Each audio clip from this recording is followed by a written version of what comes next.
Alors, les serviteurs demandent à Abraham, « Où est ta femme, Sarah? » Il répond, « Elle est là, sous la tente. » L'un des visiteurs dit, « L'an prochain, je reviendrai chez toi à cette même époque, et ta femme, Sarah, aura un fils. » Sarah est à l'entrée de la tente derrière Abraham, et elle écoute. Abraham et Sarah sont vieux, et Sarah n'a plus l'âge d'avoir des enfants. Sarah se met alors à rire dans son cœur, et elle pense, « Hélas, je suis trop vieille pour avoir encore du plaisir. Je suis trop vieille. Moi et mon mari sommes vieux. Est-ce que je peux encore avoir du plaisir? » Alors le Seigneur dit à Abraham, « Sarah a ri. Pourquoi donc? Pourquoi pense-t-elle vraiment je suis trop vieille pour avoir des enfants? Est-ce qu'il y a quelque chose d'impossible pour le Seigneur? L'an prochain, quand je reviendrai chez toi à cette même époque, Sarah aura un fils. » Sarah a peur. Elle dit, « Non, je n'ai pas ri. » Et le Seigneur dit, « Mais si, tu as ri. » Que l'Éternel bénisse sa parole. Accueillir les offrandes. C'est maintenant le moment de louer Dieu par nos chants. Et on va être conduit dans la louange par la famille Cloutier. On est très content de vous avoir pour faire la chorale de nos chants. Alors, le premier chant, c'est « Exaltons notre divin Maître ».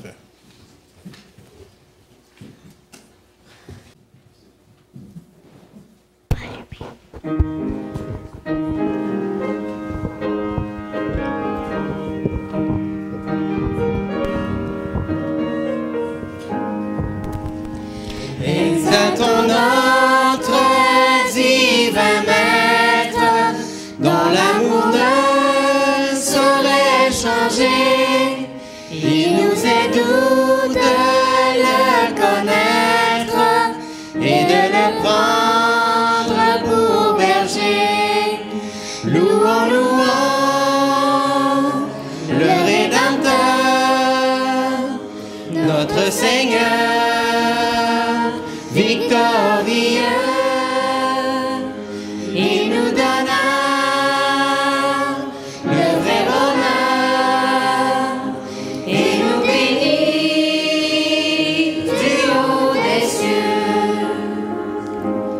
Dans le péché, dans l'ignorance, nous vivions sans foi, sans espoir, mais il a vu notre souffrance et près de nous il vint s'asseoir. Louons, louons le Rédempteur, notre Seigneur victorieux. Il nous donna le vrai bonheur et nous bénit du haut des cieux. Dans nos cœurs brilla la lumière, sa précieuse vérité. Lui-même devint notre frère, le sauveur de l'humanité. Louons, louons le Rédempteur, notre Seigneur victorieux. Il nous donna le vrai bonheur et nous bénit du haut des cieux. Oh, désormais, suivons sans crainte le sentier de l'ami divin. Écoutons toujours sa voix sainte. Nous sommes dans le sûr chemin. Louons, louons le Rédempteur, notre Seigneur victorieux. Il nous donna le vrai bonheur et nous bénit du haut des cieux. À Dieu soit la gloire.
Les choses sont donc bien mal faites. Il y a aujourd'hui des gens qui voudraient avoir des enfants et qui n'arrivent pas à en avoir. Et ils font toutes sortes de choses pour pouvoir avoir la joie d'être des parents. Et puis d'un autre côté, il y a des gens qui ne veulent pas avoir d'enfants pour pouvoir continuer tranquillement leur carrière. Et puis malheureusement, ils ont des enfants, ils ne savent pas quoi faire avec. Les choses sont donc bien mal faites. Autrefois, avoir des enfants était considéré comme une bénédiction et ne pas en avoir était considéré comme une malédiction. D'ailleurs, dans le temps biblique, ne pas avoir d'enfants était véritablement une malédiction très pénible à porter. Parce qu'on considérait qu'une femme qui n'a pas d'enfant est vraiment maudite par Dieu. C'est comme si Dieu lui disait « Je ne veux pas que tu vives plus longtemps. Je ne veux pas que ton nom se perpétue. » Ainsi, dans la compréhension de cette époque-là, ne pas avoir d'enfant était une chose vraiment grave, une malédiction lourde à porter qui venait, disait-on, de Dieu. D'ailleurs, vous vous souvenez, lorsque Anne va aller au temple pour rendre gloire à Dieu de l'enfant qu'elle a reçu, elle va chanter un cantique, et dans ce cantique, elle va parler de la toute-puissance de Dieu, qui permet à la femme stérile d'enfanter 7 fois. Et effectivement, quand vous lisez les Écritures, vous vous rendez compte qu'il y a dans les Écritures l'histoire de 7 femmes qui étaient stériles. 7 femmes stériles que Dieu va bénir d'une façon particulière parce qu'il va leur donner un enfant. Un enfant spécial, un enfant particulier, un enfant miracle à chaque fois. Et puisque c'est un enfant miracle, ces 7 enfants miracles qui vont naître de ces 7 femmes stériles ont toutes quelque chose à dire sur l'enfant miracle, M majuscule, qui va naître un jour à Bethléem. Alors je vous invite à regarder ce matin l'histoire de ces 7 femmes stériles. 7 femmes stériles qui implorent le Seigneur. La première, il en est question dans le livre de la Genèse au chapitre 11. Et il nous est dit au verset 30, Sarai, la femme d'Abraham, était stérile, elle n'avait point d'enfant. Catastrophe, naissance impossible. Mais un peu plus loin au chapitre 17, au chapitre 17 et au verset 15, il est dit ceci. Dieu dit à Abraham,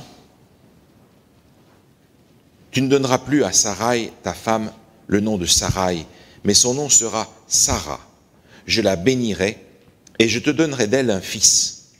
Je la bénirai et elle deviendra des nations, des rois, des peuples sortiront d'elle. Incroyable. Naissance impossible, et pourtant une promesse est là. Et vous connaissez l'histoire. Vous connaissez l'histoire de Dieu qui va à nouveau rappeler à Abraham et à Sarah la promesse. Tu auras un enfant. Et Sarah qui sourit, oui, ben écoute, cause toujours, je sais mieux moi. Je sais que ce n'est pas possible. Mais qui es-tu, Sarah, pour dire une chose pareille à Dieu, qui est venu te voir dans ta tente? Et on apprend au chapitre 18 qu'un an après la visite de l'Éternel dans la tente d'Abraham, Sarah est enceinte d'un enfant. Oh, c'est un enfant particulier, vous connaissez l'histoire. C'est un enfant même glorieux parce qu'il va véritablement effacer toute la honte de cette stérilité. Sarah et Abraham avaient trouvé un moyen de résoudre plus ou moins le problème selon la tradition humaine. Et alors évidemment, la concubine d'Abraham avait trouvé là un grand honneur pour mépriser Sarah. Mais là, rendez-vous compte, Sarah, à un âge avancé, a un enfant glorieux. Ça lui donne un honneur extraordinaire. C'est juste l'inverse. Si d'un côté, tu es maudite par Dieu, pense-t-on, alors si vraiment, dans une situation si impossible, Dieu te donne un enfant, alors c'est que tu es logé d'une grâce toute spéciale. Et Sarah le reçoit de cette façon-là. Seulement cet enfant va vivre une histoire particulière. Quelques chapitres plus loin dans le livre de la Genèse, au chapitre 22, nous lisons cette histoire extraordinaire et dramatique. Cette aventure qui est imposée à Abraham, où il est dit, dans le chapitre 22 au verset 2, Dieu dit, « Prends ton fils, ton unique, celui que tu aimes, Isaac, va-t'en au pays de Morija et là, offre-le en holocauste sur l'une des montagnes que je te dirai. » Dieu est clair, pas moyen de se tromper, ton fils, ton unique, celui que tu aimes, Isaac. Dieu est clair pour être sûr qu'il comprend bien ce que Dieu veut qu'il fasse.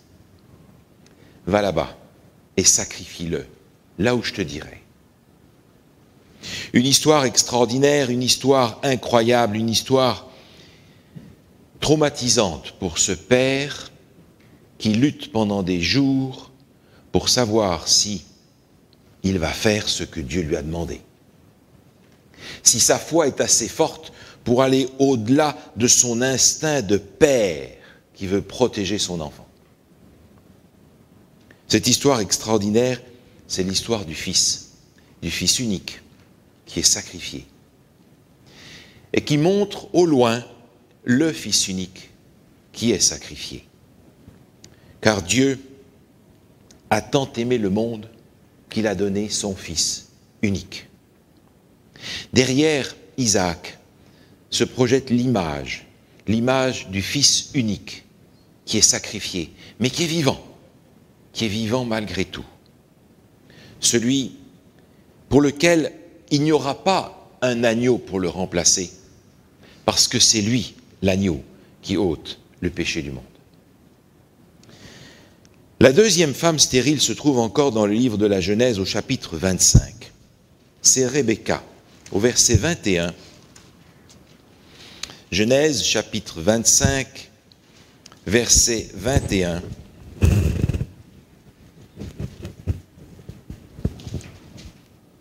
Genèse chapitre 25, verset 21 dit ceci. Isaac implora l'Éternel pour sa femme, car elle était stérile, et l'Éternel l'exauça. Rebecca, sa femme, devint enceinte. La deuxième femme enceinte, Rebecca, elle aussi, est frappée par ce que l'on pense être cette malédiction.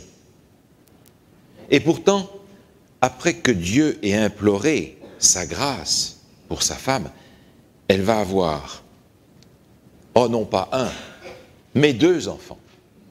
C'est comme si Dieu disait, mais je n'attendais que cela, pas pour t'en donner un, mais pour t'en donner 2. Alors Rebecca va avoir des jumeaux, Ésaü et Jacob. Seulement, Dieu va donner une prophétie par rapport à ces jumeaux. Dans le chapitre 25 de la Genèse, au chapitre 23, dans Genèse chapitre 25 au verset 23, il est dit ceci.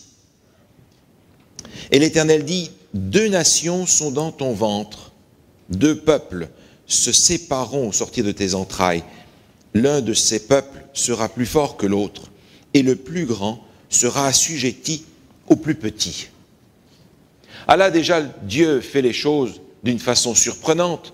Il demande un enfant, il en a 2, et quand il en reçoit 2, Dieu lui dit, ah mais attends, celui qui va dominer sur l'autre, c'est le petit, c'est pas le grand. Comme si Dieu voulait vraiment montrer qu'il fait les choses à l'envers de ce que les hommes conçoivent. Ce sera le petit qui régnera sur le grand. Gardez votre main dans Genèse, allez avec moi dans le Nouveau Testament, dans l'Épître aux Romains, au chapitre 15. Dans l'Épître aux Romains, au chapitre 15, se trouve là un passage qui fait écho à ce dont nous sommes en train de parler. Romains, chapitre 15, versets 11 et 12. Il est écrit ceci.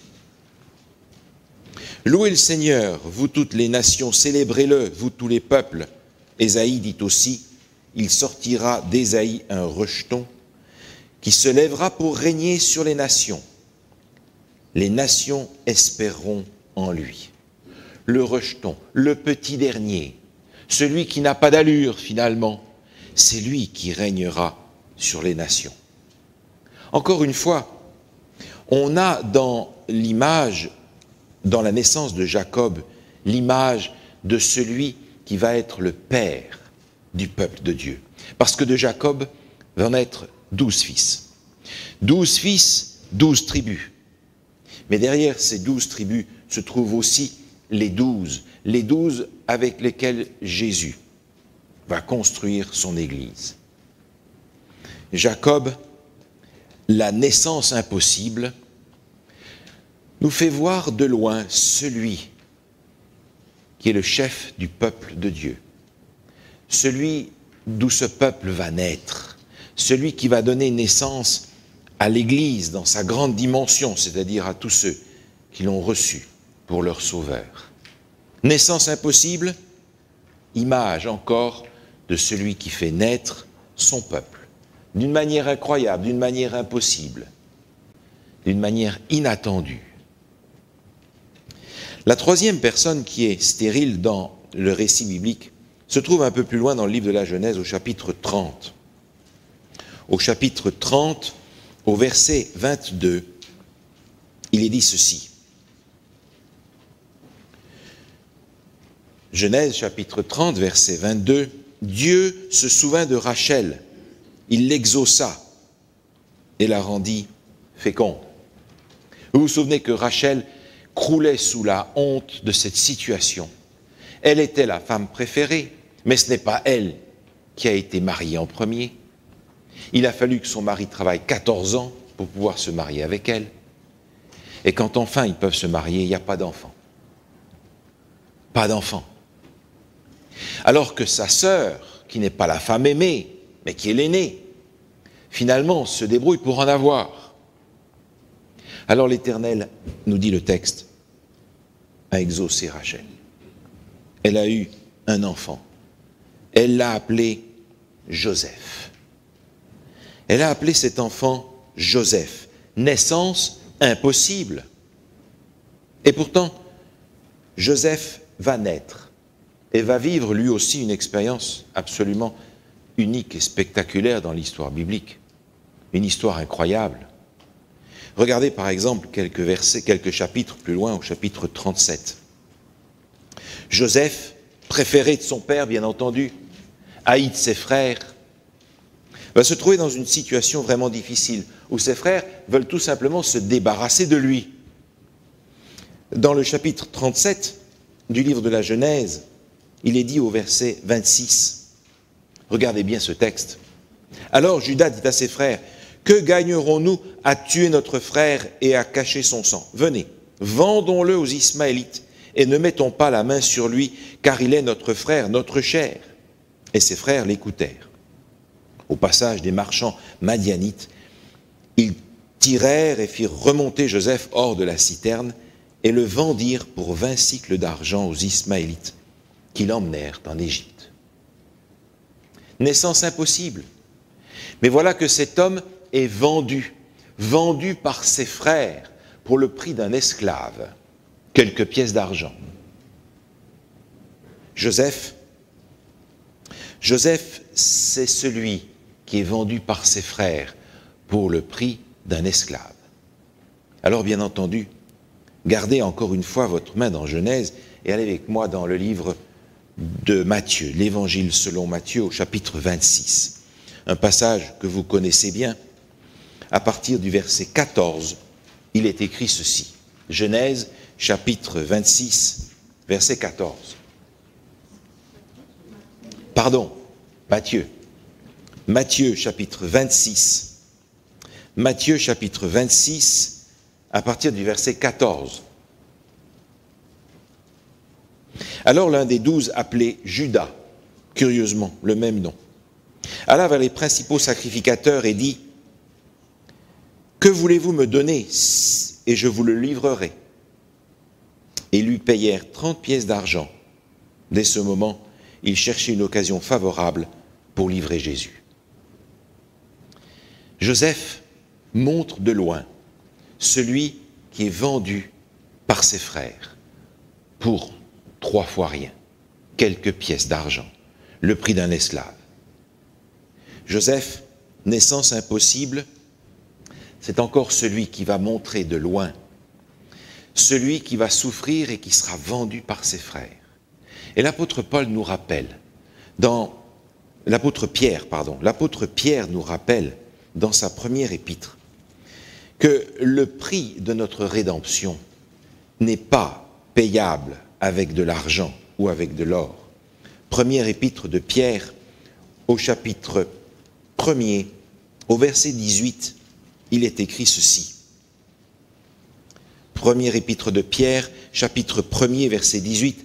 Vous savez que ce n'est pas par des choses périssables, de l'argent ou de l'or, que vous avez été rachetés de la vaine manière de vivre que vous aviez hérité de vos pères, mais par le sang précieux de Christ, comme d'un agneau sans défaut et sans tache, prédestiné avant la fondation du monde, il fut maintenant manifesté à la fin des temps. Vous n'avez pas été rachetés par de l'argent et par de l'or, mais par quelque chose d'infiniment plus précieux, le sang précieux de Jésus-Christ, son sacrifice pour chacun d'entre nous. Joseph, naissance impossible, montre de loin celui qui est vendu par ses frères. La 4e femme stérile qui nous est rapportée dans les Écritures se trouve mentionnée dans le livre des Juges au chapitre 13. Dans le livre des Juges au chapitre 13, dans le livre des Juges au chapitre 13 au verset 3, il est question ici d'une autre femme stérile. Il est dit, il y avait un homme de Tsoréa, de la famille des Danites, et qui s'appelait Manoach. Sa femme était stérile et n'enfantait pas.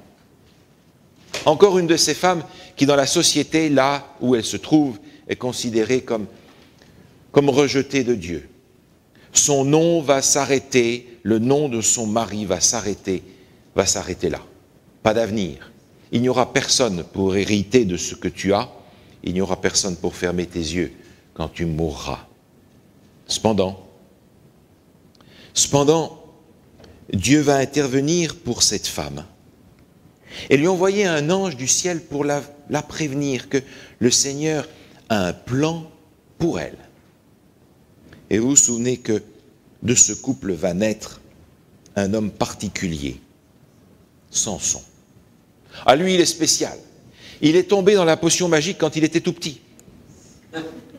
C'est l'homme fort, l'homme très fort. Écoutez, cet homme-là est capable d'arracher la porte de la ville, de la prendre sur son dos et de l'emmener sur une colline. Alors, n'imaginez pas la porte d'une ville comme la porte de ce bâtiment, par exemple. Rien à voir. On parle de centaines de kilos. La porte de la ville, d'une ville fortifiée.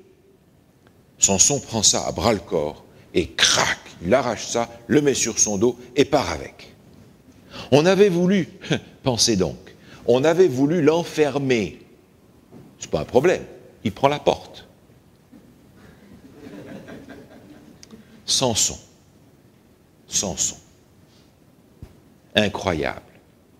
On en a fait une légende de cet homme-là. Il fait des choses inimaginables. Il faudra des siècles et des siècles d'attente pour trouver quelqu'un qui invente une bande dessinée avec un gars de ce genre-là. Mais il lui faut de la potion magique. Lui, il n'en a pas besoin. Il est né comme ça. Il est né comme ça. Samson, c'est l'image du Tout-Puissant. Samson, c'est l'image du Tout-Puissant. Et vous vous souvenez, Jésus, il est lui aussi le Tout-Puissant. Il disait à ses disciples, vous aurez des tribulations dans le monde, mais prenez courage, j'ai vaincu le monde. Parce que ce Tout-Puissant prend le monde sur ses épaules et il le porte. Dans l'évangile de Marc, au chapitre 12, se trouve un passage intéressant et je vous invite à le regarder avec moi. Dans l'évangile de Marc, au chapitre 12, il est écrit ceci. Marc, chapitre 12, au verset 35. Jésus, continuant à enseigner dans le temple, dit « Comment les scribes disent-ils que le Christ est le fils de David ?» David lui-même, animé par l'Esprit, a dit « Le Seigneur dit à mon Seigneur, assieds-toi à ma droite, jusqu'à ce que je fasse de tes ennemis ton marchepied. » David lui-même l'appelle Seigneur, comment donc est-il son fils? Et une grande foule l'écoutait avec plaisir. Jésus apporte là une colle pour les spécialistes de la Bible de son temps. Il cite là un texte biblique où le Seigneur parle à son Seigneur. Et David essaye là de tourner les regards vers celui qui va descendre de lui un jour, 1000 ans plus tard, et qui aura lui aussi cette capacité de mettre tous ses ennemis sous son marchepied. C'est le Tout-Puissant. Le Tout-Puissant, celui qui a créé le monde, celui qui va recréer le monde, celui qui est capable, malgré qu'il est le Tout-Puissant, de venir et de donner sa vie pour sauver tous ceux que nous sommes. Samson, naissance impossible. Et cependant, Samson montre de loin celui qui est le Tout-Puissant, celui qui est extraordinaire et qui fait des choses que personne ne peut imaginer. La cinquième personne stérile dont nous parlent les Écritures, c'est Anne, dont il est fait mention dans le premier livre de Samuel. Premier livre de Samuel, au chapitre 1er, il nous est raconté l'histoire de cette famille. Premier livre de Samuel, chapitre 1er, est dit au verset 5, « Mais il, c'est Elkana, donnait à Anne une portion double, car il aimait Anne, que l'Éternel avait rendue stérile. » Alors on retrouve dans ce passage cette notion commune dans ce temps. Si tu es stérile, c'est parce que le Seigneur t'a rendu stérile. Il va falloir que tu portes ta croix. Anne souffre parce que l'autre femme de Elkana, elle a des enfants. Mais la femme aimée n'en a pas. Et le Seigneur, là encore, va faire quelque chose pour elle. Vous vous souvenez que Anne va aller au temple et qu'elle va prier Dieu. Et Anne va aller très loin. Anne va promettre à Dieu de lui donner à lui l'enfant qu'il lui donnera. Au verset 11, il est dit, elle fit un vœu en disant, Éternel des armées, si tu daignes regarder l'affliction de ta servante, si tu te souviens de moi et n'oublie point ta servante, et si tu donnes à ta servante un fils, je le consacrerai à l'Éternel pour tous les jours de sa vie, et le rasoir ne passera point sur sa tête. Si tu me le donnes, je te le rends, mais donne-moi un fils. Et vous imaginez cette femme au temple qui prie, qui pleure, qui implore Dieu de lui donner un fils. Et il est dit au verset 20,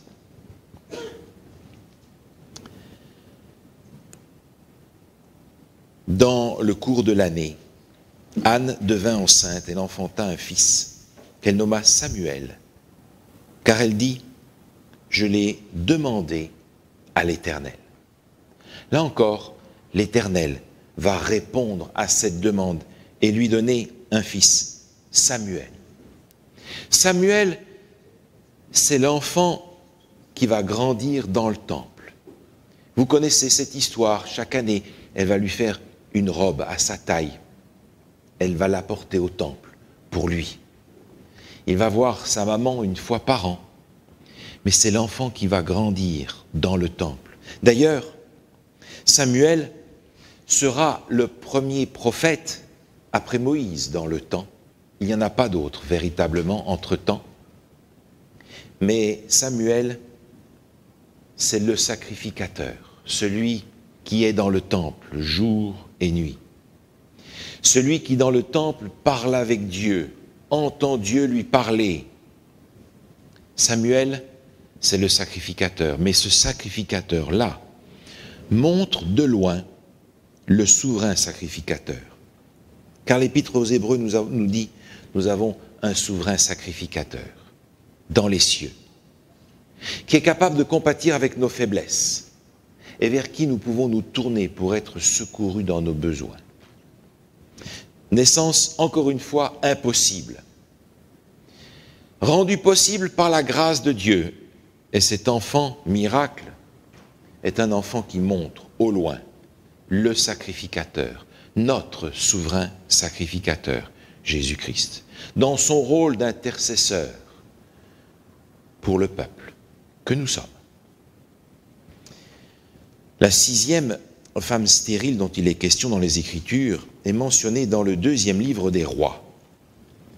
2e livre des Rois, au chapitre 4. 2e livre des Rois, au chapitre 4. Élisée, prophète, voyage, veut appeler le peuple au réveil, à la réforme. Et dans ces voyages, il se trouve à trouver logement dans une famille qui habite Sunem. Nous ne connaissons pas le nom de cette femme, mais il nous est dit qu'une femme de distinction, une femme qui avait les moyens, va recevoir Élisée dans sa maison. Et comme Élisée s'y arrête régulièrement, elle va décider avec son mari de lui construire une chambre haute. Avec tout. Tout y est installé pour que le prophète y soit bien. Quand il vient, il a besoin de se reposer. Une chambre haute au sommet de la maison où il va pouvoir parler avec Dieu. Il est prophète. Elle veut participer à la bénédiction de recevoir l'homme de Dieu dans sa maison. Élisée et son serviteur bénéficient de cette hospitalité un grand nombre de fois, jusqu'à ce qu'ils se disent « Nous avons une dette envers cette famille, qu'est-ce que nous pouvons faire pour eux ?» Alors il cogite avec son serviteur, qui finalement lui dit « Mais cette femme porte un fardeau, elle n'a pas d'enfant. » Alors, Élisée va lui faire une promesse. Il va lui promettre qu'elle va avoir un enfant. Et elle lui répond, on lui dit, écoute, t'es bien gentil, mais moi je sais ce qu'il en est. Le texte nous dit de plus qu'elle n'avait pas de fils et son mari était vieux. Elle sait. Qu'est-ce qu'il sait, lui, le prophète, pour me dire que je vais avoir un enfant dans 1 an? Et pourtant, au verset 17, il est dit, cette femme devint enceinte. Elle enfanta un fils à la même époque, l'année suivante, comme Élisée le lui avait dit. Naissance impossible. Et pourtant, un enfant va naître dans cette famille. Alors imaginez la joie de cette femme. Elle n'a rien demandé. C'est le prophète qui l'a demandé pour elle. Elle reçoit cet enfant. Cet enfant, ce fils unique, qui fait la joie de cette maison. Et puis vous connaissez l'histoire, il va aller travailler avec son père dans les champs. Et il va mourir sur les genoux de sa maman. Alors autant la joie est grande d'avoir cet enfant qui naît, autant le drame est insupportable pour cette maman qui voit cet enfant miracle mourir sur ses genoux. Il n'y a qu'une seule chose à faire. Elle va voir le prophète. Et vous vous souvenez ce que Élisée va faire. Il va venir. Il va venir et il va implorer Dieu de rendre la vie à cet enfant. Cet enfant-là, dont nous ne connaissons pas le nom, c'est le ressuscité. Cet enfant dont nous ne connaissons pas le nom, cet enfant miracle dont nous ne connaissons pas non plus le nom de la maman, c'est un enfant qui montre de loin celui qui sera ressuscité, le ressuscité, celui qui était vivant et qui vit au siècle des siècles. Il faut aller dans l'Apocalypse pour retrouver l'identité de ce ressuscité. Au chapitre 1er, au verset 18, il dit « Je suis le premier, je suis le vivant. J'étais mort, et voici, je suis vivant au siècle des siècles. » Dans l'Évangile selon Luc, au chapitre 24, se trouve cet événement extrêmement curieux au moment de la résurrection de Jésus, où il est dit au verset 5, cette rencontre, cette confrontation des anges avec les femmes, verset 5, saisies de frayeur, elles baissèrent le visage contre terre, mais ils leur dirent, « Pourquoi cherchez-vous parmi les morts celui qui est vivant? Il n'est point ici, il est ressuscité. » Ce garçon qui est mort sur les genoux de sa maman montre de loin celui qui va ressusciter, celui qui est vivant au siècle des siècles. La 7e femme stérile dont nous parlent les Écritures est mentionnée dans l'Évangile de Luc au chapitre 1er. Évangile de Luc au chapitre 1er.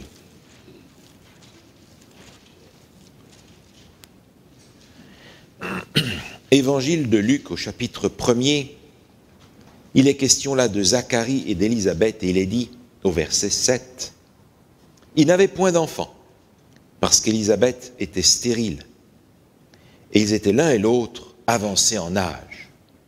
Élisabeth, pas d'enfant, naissance impossible. » Alors vous connaissez l'histoire, Zacharie est de service au temple, et l'ange va venir lui annoncer qu'il va avoir un fils. Mais là, il va se passer quelque chose de bizarre.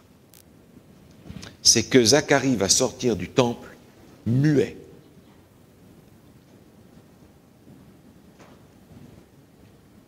alors il va falloir qu'il écrive.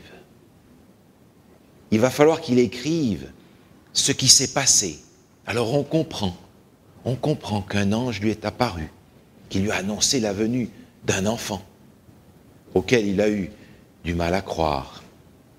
Et c'est ce signe-là qu'on va lui donner, l'absence de la parole. Zacharie ne peut plus parler jusqu'à ce que Jean-Baptiste naisse. On l'appellera Jean. Absence de la parole. Comme s'il était nécessaire qu'il y ait cette absence de la parole pour qu'on prête attention à la parole de Jean.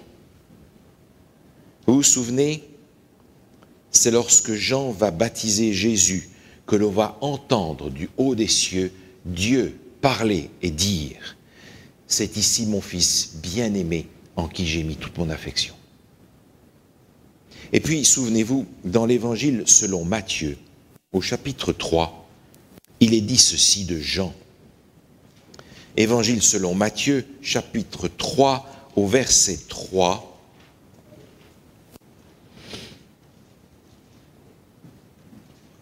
Jean est celui qui avait été annoncé par Ésaïe le prophète lorsqu'il dit « C'est ici la voix de celui qui crie dans le désert, préparez le chemin du Seigneur, aplanissez ses sentiers. » Jean-Baptiste, c'est la parole.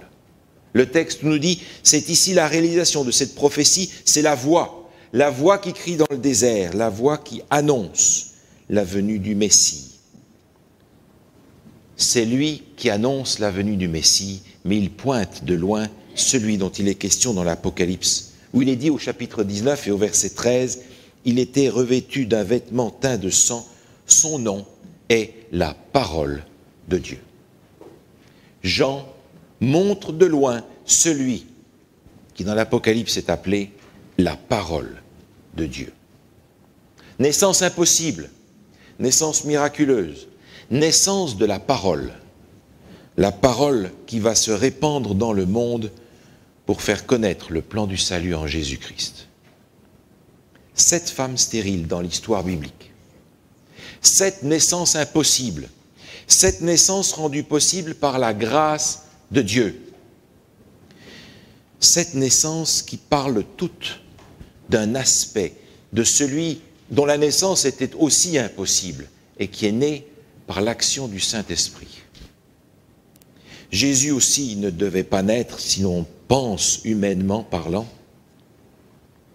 Cependant, cette naissance impossible de Jésus est annoncée par 7 naissances dans les Écritures. Isaac, c'est le sacrifié, le fils unique sacrifié. Jacob, c'est le père de son peuple. Joseph, c'est celui qui est vendu par ses frères. Samuel, c'est le sacrificateur. Samson, c'est le tout-puissant. Le fils de la Sunamite, c'est le ressuscité. Jean-Baptiste, c'est la parole. Tous des attributs de Jésus lui-même.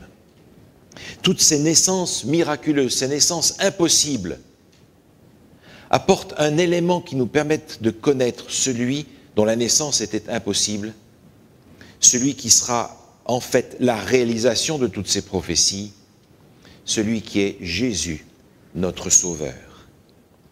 Quand on y pense, nous aussi nous sommes tous stériles à cause du péché.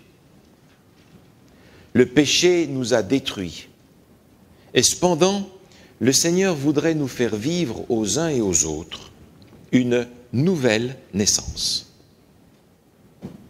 Cette nouvelle naissance, elle est encore une fois le produit de la grâce de Dieu, de son action miraculeuse, parce que c'est encore une fois une naissance impossible.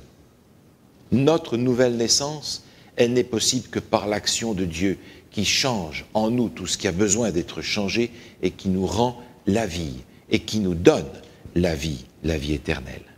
Naissance impossible. Cependant, par sa grâce, nous avons vécu cette nouvelle naissance. Naissance miraculeuse. Transformation de cette stérilité spirituelle en maturité spirituelle. Seulement maintenant, je me pose la question, comme pour ces hommes qui étaient le fruit d'une naissance impossible, pourtant, je me pose la question, ma naissance impossible, ma nouvelle naissance impossible, si ce n'est pas la grâce de Dieu, que dit-elle aux autres de Jésus, mon Sauveur? Est-ce que ma nouvelle naissance parle de Jésus avec autant de force que ces hommes dont la naissance était aussi impossible? Qu'y a-t-il dans ma vie qui proclame l'amour de Dieu? Qu'y a-t-il dans mon existence et dans mon expérience qui rend témoignage à Jésus, mon Sauveur, de la même manière que ces hommes dont la naissance était aussi impossible que ma renaissance, que ma nouvelle naissance à moi? Est-ce que ma vie chrétienne, aujourd'hui, rend témoignage à Jésus-Christ avec autant de force que ces hommes dont la naissance était impossible? Alors qu'y a-t-il? Qu'y a-t-il chez moi? Qu'y a-t-il chez vous qui aujourd'hui parle de Jésus, votre Sauveur? Amen.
Oui, bon et tendre Père Céleste, fais briller devant nous ta face, Seigneur, que oui, par ta naissance, par ton salut que tu nous offres, nous soyons tes témoins et que les gens autour de nous voient l'amour que tu as manifesté pour ton peuple, pour les gens sur cette terre, car tu es venu pour les sauver. Seigneur, on te demande de bénir tous les gens de cette assemblée, tous ceux qui ne sont pas ici aussi. Protège-les, bénis-les cette semaine, encourage-les, garde-les près de toi. Au nom de ton Fils, qu'on te le demande. Amen.